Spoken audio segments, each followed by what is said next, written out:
In this video, we are asked to solve dy over dx plus tangent of x times y equals cosine squared, where y of 0 is -1. So this is a standard linear form.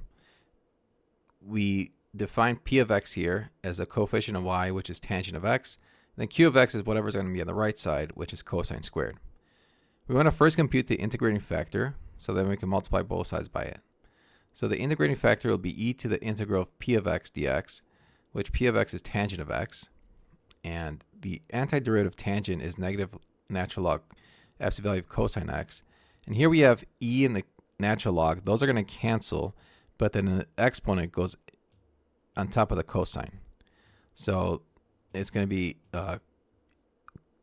cosine to the -1 power, which is just 1 over cosine, which is secant.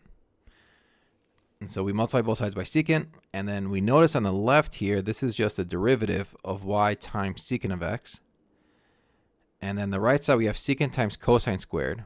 Well, secant times cosine are reciprocal, so they're going to cancel. They're going to equal 1 when we multiply them. So we have 1 times cosine is just cosine. Now to get the derivative, to cancel the derivative, we have to integrate both sides.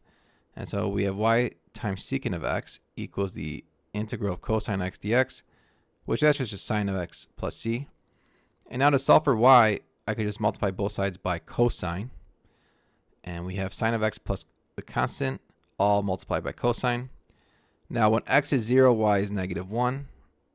So you have sine of 0, that just goes away, that's 0, plus a constant. And then cosine of 0 is 1, so that's just going to be a constant on the right side.